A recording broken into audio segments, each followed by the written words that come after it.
Guys, आज की इस वीडियो में हम क्लास 10th के साइंस सब्जेक्ट का एक बहुत ही इम्पोर्टेंट टॉपिक पढ़ने वाले हैं जो अक्सर परीक्षाओं में पूछा जाता है। जी हाँ, हम बात कर रहे हैं धातु की, जिसे इंग्लिश में हम मेटल कहते हैं।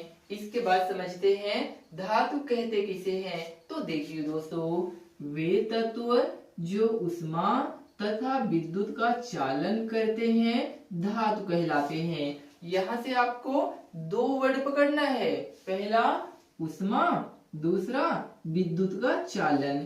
अब ऊष्मा क्या होते हैं? ऊष्मा मीन्स होता है दोस्तों हीट। जैसे मेरे पास एक तत्व है, यदि हम इसे यहाँ पर हीट करेंगे तो इसकी ऊष्मा यहाँ तक पहुंच जाएगी, यानी कि यहाँ पर भी ये गर्म हो जाएगा। तो यहाँ पर ऊष्मा क्या हो रही है? प्रवाहित हो रही है। दूसरा क्या है? विद्युत का चालन। दोस्तों, जो शाइनिंग करने वाला भाग है, यदि हम इसके एक छोर को स्विच में लगा करके इसके दूसरे छोर को टच करेंगे तो हमको लाइट मार देगी, यानी कि यहाँ पर विद्युत का क्या हो रहा है? प्रवाहित हो रही है, यहाँ तक पहुंच रही है। तो ऐसे तत्वों को ही हम क्या कहते हैं? धातु कहते हैं। अब दोस्तों हम लोग समझते हैं धातुओं के भौतिक गुण के बारे में। तो पहला गुण क्या है? धात्विक चमक। धातु की सतह चमकदार होती है, जैसे तांबा हो गया, सोना हो गया, चांदी हो गया।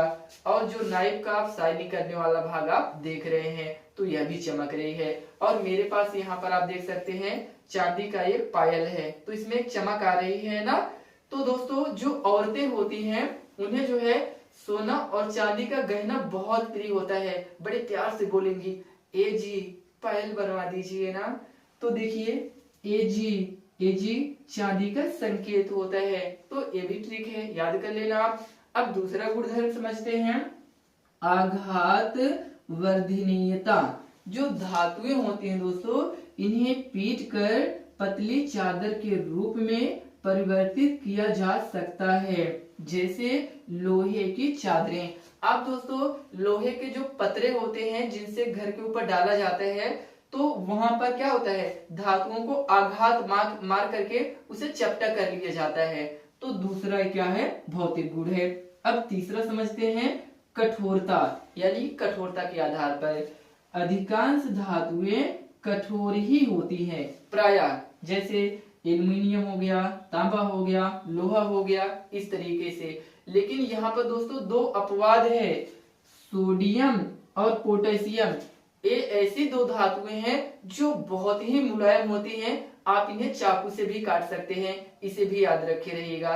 और चलिए इसके गुणधर्म को देखते हैं हम। रूप अवस्था, कमरे के ताप पर ठोस होते हैं। जिस टेम्परेचर पर अभी आप हमारी वीडियो को देख रहे हैं, आप कमरे में ही होंगे, तो इस तापमान पर जो धातुएं होती हैं वो ठोस होती हैं। लेकिन एक अपवाद है, मरकरी पारा को छोड़कर। चलिए अगला गुणधर्म देखते हैं दोस्तों, तन्यता। जो धातुएं होती हैं इन्हें खींचकर पतले महीन तारों में परिवर्तित किया जा सकता है। तन्यता का मतलब होता है तानना ठेठाऊ भाषा में, यानी कि पतले महीन तारों में लंबा करना, जैसे तांबे का तार वगैरह हो गया। चलिए अगला देखते हैं ध्वनि। जो धातुएं होती हैं दोस्तों, वो जो है कठोर सतह से टकराने पर आवाज उत्पन्न करती हैं। जैसे कि हमारे विद्यालयों में जो घंटी होती है, उससे बजाने से जो छुट्टी होती है कितना तेजी से ध्वनि करती है, ताला गिर जाए ध्वनि करता है। कुल मिला जुला के जो धातु होती है वो किसी कठोर सतह से जब टकराएंगी तो आवाज करेंगी। ठीक है। अब जो है दोस्तों नेक्स्ट देखते हैं विद्युत ऊष्मा के चालक। जो धातुएं होती हैं उनमें विद्युत एक स्थान से दूसरे स्थान तक प्रवाहित होता है, और ऊष्मा भी एक छोर पर गर्म करने पर दूसरे छोर पर वो हीट हो जाती है, जिसे मैंने पहले परिभाषा में ही आपको बता दिया था। नेक्स्ट वीडियो में हम धातुओं के रासायनिक गुणधर्म को समझेंगे। और हाँ दोस्तों, यदि यह वीडियो आपको अच्छी लगी हो तो प्लीज चैनल को लाइक करके सब्सक्राइब भी कर दीजिए इसी तरह की इंफॉर्मेटिव वीडियो देखने के लिए। Thanks for watching my video. Take care, bye bye.